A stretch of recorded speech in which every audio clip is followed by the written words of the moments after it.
anza nasi, tumika nasi, abudu nasi, gundua yako tofauti, tofauti, gundua yako tofauti.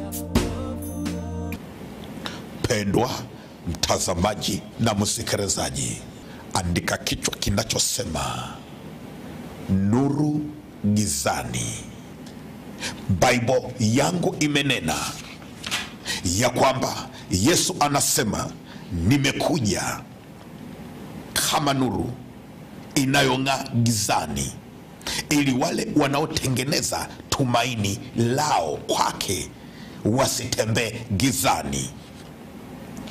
Yesu amekuja kuondoa giza. Jesus has come to dispel the darkness. Ile Yohana sura ya 1 mstari wa 4 anasema ndani yake kulikuwa na uzima, na ule uzima ulikuwa ni nuru ya watu, na ile nuru iling'aa gizani, wala giza halikuiweza. Haleluya! Ya kwamba Yesu ndani yake kuna uzima, na huo uzima ni mwanga, na wote wakao wanaotengeneza matumaini, wanaojenga tumaini ndani ya Yesu, hawatatembea katika giza. Hebu sema amen. Hebu sema amen. Lakini namna gani Yesu anaondoa giza? Anaondoa giza kwa kutuongoza tunapokuwa na mashaka. He dispels the darkness.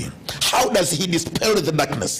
He will guide you when you are in ambiguity, when you are in doubt. Unapokuwa katika sitafahamu, yeye atakuongoza. Atakuongoza njia yako na utaiona njia. Biblia inasema ya kwamba ile Yohana sura ya 8 mstari wa 12, Yesu anasema mimi ni nuru ya ulimwengu, yoyote anayenifuata mimi hatajikwaa katika giza, kwa kuwa for the living light will flood your path. Kwa kuwa nuru ya uzima itaangaza njia yako. Utaenda kupita katika mambo yenye mashaka, lakini Yesu ananena ya kwamba yeye ni nuru, wote wanaomfuata hawatajikwaa. Kuna vikwazo vitaonekana, kuna vizingiti vitawekwa ili kuonesha ya kwamba hutafika kwenye matarajio yako, lakini mimi ni nene ya kwamba Yesu ni nuru katika jina la Yesu. Maana yake atafanya uone hata mambo yaliyositirika, atafanya ujue hata maswali magumu ambayo yalikuwa hayafahamiki. Hata silaha iliyofichwa utaiona, nayo haitakuwa haina mamlaka katika maisha yako, maana utapewa macho ya kuona ambayo ni ya nyama haya unayo, lakini yako macho ya rohoni, utaona vitu vilivyositirika, na wewe utashinda katika jina la Yesu Kristo aliye hai. How does Jesus dispel the darkness? He will change you when you are depressed. Yesu anafukuzeje giza? Atakubadilisha unapokuwa umeshushwa moyo, atakubadilisha.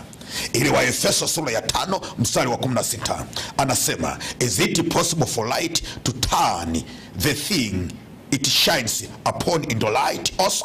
Yani inawezekana kwa nuru kubadilisha vitu viwe nuru mahali ambapo inaangaza.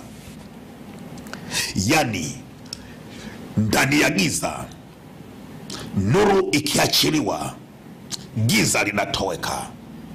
Ndio maana Biblia inasema nalo giza halikuishinda nuru. Sikiliza, nuru inakuwa na nguvu pakiwa na giza. Nuru haiwi na nguvu palipo na nuru. Giza linavyozidi kuwa totoro, ndivyo nuru inavyozidi kuangaza. Leo nitamke kwako, mambo yanapokuwa magumu ni mazito, na watu wanaposema hakika umekwisha, hutainuka tena, ndipo utukufu wa Bwana unapojidhihirisha. Ndipo Mungu anapokuinua kutoka mahali ulipokuwa umekata tamaa, umevunjika moyo. Ndipo Mungu anapokushika mkono na kukuinua tena, na ndipo unapoinuka unasema hakika leo nina ushuhuda ya kwamba nimemwona Bwana. Mpendwa mtazamaji na msikilizaji, ninataka niombe na wewe siku hii ya leo. Pengine uko jirani na televisheni au unanisikia popote ulipo, kwa neno hili la leo lenye kichwa kinachosema nuru gizani. Mimi ninajua unapita katika giza, katika maswali magumu, lakini Mungu atengeneze tumaini ndani yako ya kwamba nalo nuru iling'aa gizani na giza halikuiweza tena. Yako mambo unayapitia, ziko changamoto unazipitia, viko vita unavipitia, yako maswali magumu unajiuliza, lakini Roho wa Bwana tembee na wewe siku ya leo.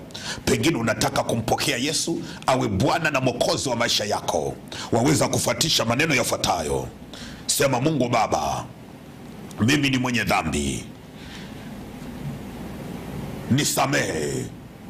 Andika jina langu katika kitabu cha uzima na ufute jina langu katika kitabu cha hukumu. Ninakupokea wewe Yesu uwe Bwana na Mwokozi wa maisha yangu, na ninaamini ya kwamba Yesu alikufa na kufufuka na sasa ni hai. Mpendwa mtazamaji na msikilizaji wangu, ulikuwa ukinisikiliza mnenaji wako wa leo, mchungaji na mwinjilisti wa radio na televisheni Kipemba Sagi Omega, kutoka kanisa la Tanzania Assemblies of God, yani TAG, Temeke House of Grace Chapel, jijini Dar es Salaam. Ninakuaga nikisema na neno la Bwana litaendelea. Anza nasi, tumika nasi, abudu nasi, gundua yako tofauti, tofauti, gundua yako tofauti.